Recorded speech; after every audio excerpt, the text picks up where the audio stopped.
Magandang gabi, Ma'am Laudet. Magandang gabi, mga klase.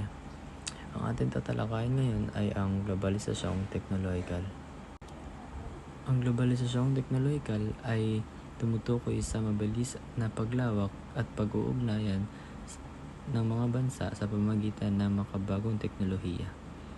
Dahil sa internet, smartphones at iba pang digital na sistema, naging mas madali ang pakikipagkomunikasyon, kalakalan at pagpapalitan ng kaalaman sa buong mundo.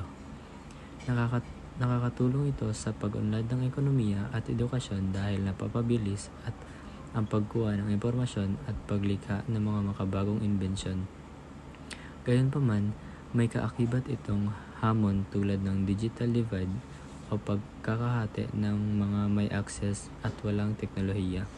Sa kabuuan, ang globalisasyong teknolohikal ay patuloy na humuhubog sa paraan ng pamumuhay ng tao at pag-unlad sa pandaigdigang lipunan.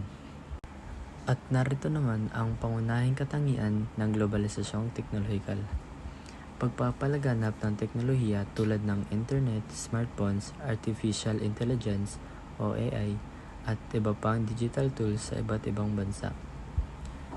At pangalawa, mas mabilis na komunikasyon at palitan ng impormasyon. Pangatlo, pagbabago sa paraan ng trabaho dahil sa automation at online platforms. At narito naman ang paliwanag ko sa globalisasyong teknolohikal.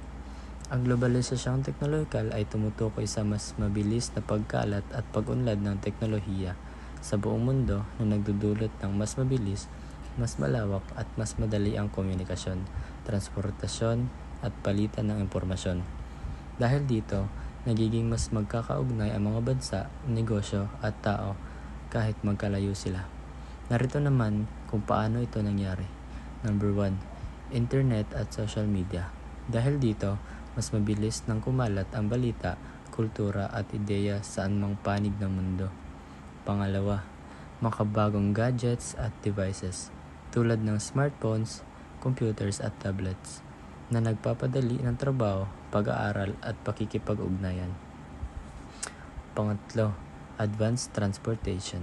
Mas mabilis na pagbiyahe ng tao at produkto, nagbubukas ng mas maraming oportunidad sa negosyo at turismo. At pang-apat, automation at AI.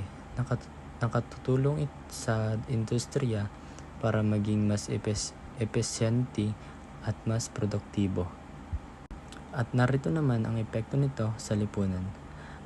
Una, pagpapabilis ng komunikasyon, ang dating inaabot ng araw, ngayon ilang segundo na lang. Pangalawa, pag-unlad ng edukasyon. Mas madali na makakuha ng impormasyon at online learning. Pangatlo, pagbabago sa trabaho. Maraming trabaho ang nagbabago dahil sa teknolohiya. May mga bagong trabaho at may mga nawawala. Pang-apat, pagpapalawak ng kultura. Mas mabilis nating nakikilala ang kultura ng ibang bansa sa pamamagitan ng internet. At nandito naman ang buod ng globalisasyong teknolohikal. Sa madaling salita, ang globalisasyong teknolohikal ay ang proseso kung saan ang teknolohiya ay nagiging tulay para pagsamahin at pagdugtungin ang buong mundo mula sa komunikasyon hanggang sa trabaho at kultura.